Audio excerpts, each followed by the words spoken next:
एक राजा था जो बड़ा तमाशा समझते हो ना, तमाशा जब होता है तो लोगों को मनोरंजन होता है, लोग खुश होते हैं, लोग पार्टियों में आते हैं। तो वो जो तमाशेबाज राजा था उसकी कहानी कुछ मैं लिख के लाया हूं, सुनाता हूं। राजा बड़ा छटा हुआ तमाशेबाज था, एकदम छटा हुआ।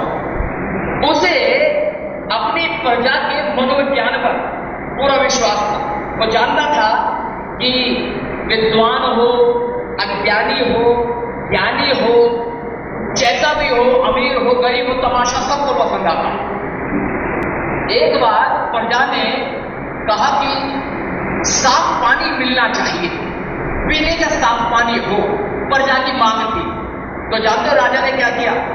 राजा ने पाकिस्तान से एक हवाई जहाज मंगवाया और गुजरात की एक नदी में तैरा दिया। तमाशा देखना,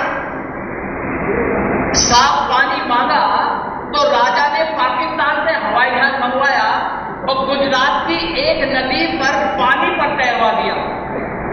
फिर एक बार राजा के राज्य में एक बड़ी भयंकर बीमारी आई। उस बीमारी का नाम था कोरोना। बड़ी भयंकर बीमारी आई।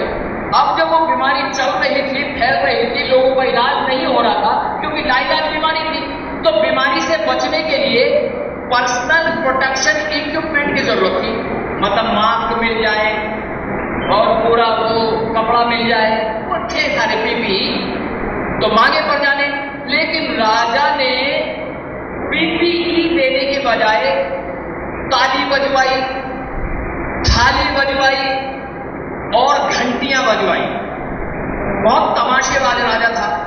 फिर बात यही नहीं रुकी, बात आगे बढ़ गई। फिर एक बार जब बीमारी ज्यादा बढ़ गई तो जरूरत महसूस हुई बीमार लोगों को ऑक्सीजन दिया जाए, सिलेंडर दिया जाए और कोई वैक्सीन बनाई जाए। बीमारी बड़ी गंभीर थी। प्रजा ने कहा वैक्सीन दो, ऑक्सीजन दो। जानते हो राजा ने क्या किया?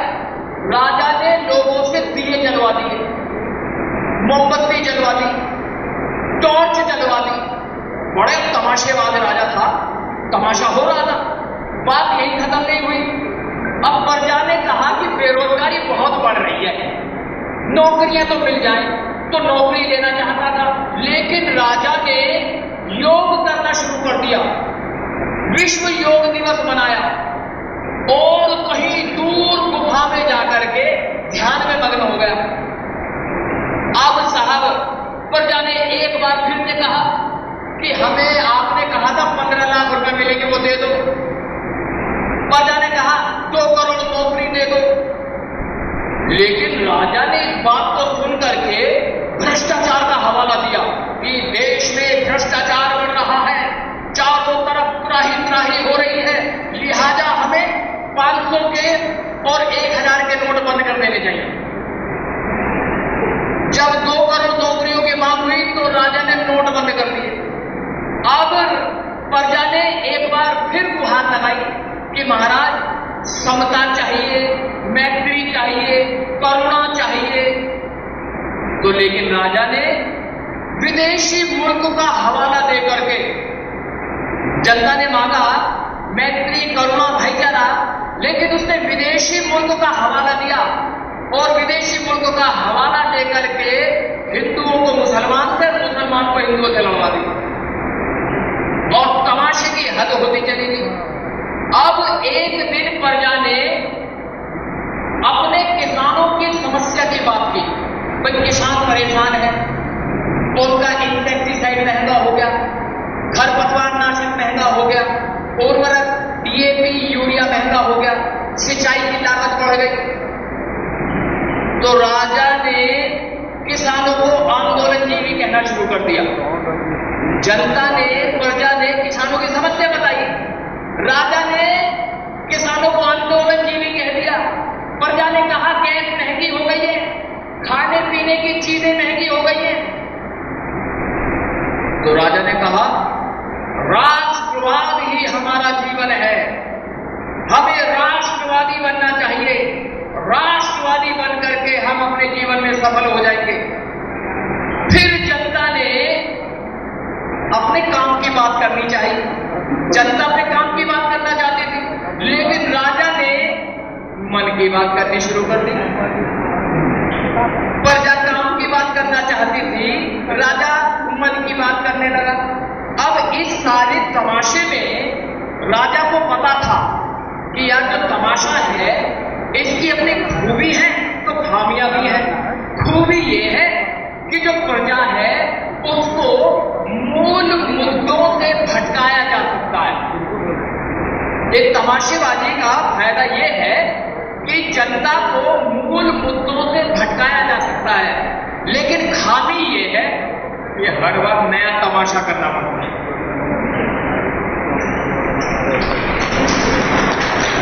तो राजा की कहानी मैं समझ रहा हूं आपके जहन तक पहुंची होगी। ये इतिहास का बड़ा ही चमत्कारी बादशाह रहा। तो ऐसे राजा जब प्रजा को ऐसी नीतियों से चलाएंगे तो आपको जरूरत पड़ेगी हाथी की, आपको हाथी की जरूरत पड़ेगी। लेकिन अभी हाथी की स्थिति क्या है? अभी जो हमारा हाथी है वो एक दलदल में फंसा हुआ है। तो जो हाथी दलदल में फंसा हुआ था, गांव के लोग आए, कहने लगे कि निकालो, जीव मर जाएगा। मैं गालिबात में चलाया हाथी को निकालो। तो गांव के सारे लोग इकट्ठे हो गए, रस्सी बांध के निकाल रहे हैं, कान पकड़ के खींच रहे थे, सूंड पकड़ के खींच रहे थे, नहीं निकल पाए, दलदल में धंसता जा रहा। अब बराबर के गांव में बौद्ध भिक्षु आए हुए थे, तो गांव वाले वहां चले गए, कहने लगे हे महामना रास्ता बताओ, वो जीव मर जाएगा, वो डूब जाएगा, दलदल में दब जाएगा। तो भिक्षु ने पूछा कि वो हाथी है कौन? लगा हाथी बड़ा योद्धा है, बड़ा क्रांतिकारी हाथी है, युद्ध में सबसे आगे चलता था, अब थोड़ा बूढ़ा हो गया है, अब थोड़ा कमजोर हो गया है।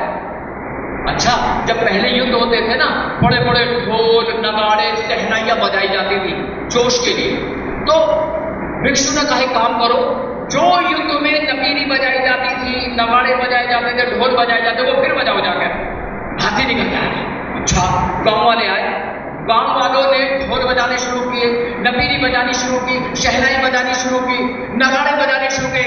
नगाड़ों की आवाज वातावरण में गूंजने लगी, ढोल की आवाज वातावरण में गूंजने लगी, शहनाइयां अपनी चरम सीमा पे पहुंच गई, नगाड़ों की आवाज हाथी के कानों में पहुंच गई, कानों से तरंगे पैदा होने लगी, तरंगे मस्तिष्क तक पहुंच गई, मस्तिष्क से हृदय तक पहुंच गई, शरीर में कंपन पैदा हो गई, हाथ पैर हिलने लगे, पूंछ हिलनी शुरू हो गई, सूंड ऊपर उठनी शुरू हो गई, हाथी दलदल से बाहर निकल आया। जानते हो हाथी कौन है? ये है हाथी, वो ये हाथी है।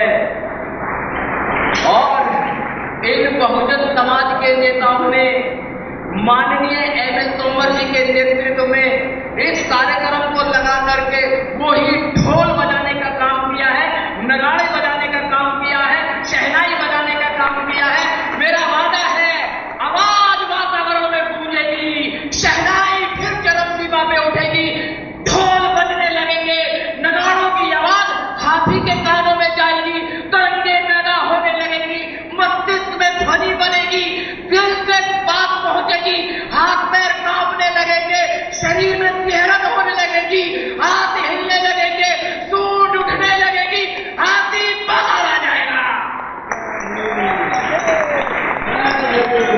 हाथी बाहर आएगा और जरूर आएगा। इन्हीं शब्दों के साथ आखिरी बार जय भीम करके मैं विदा ले रहा हूं। दोनों हाथ ऊपर करें।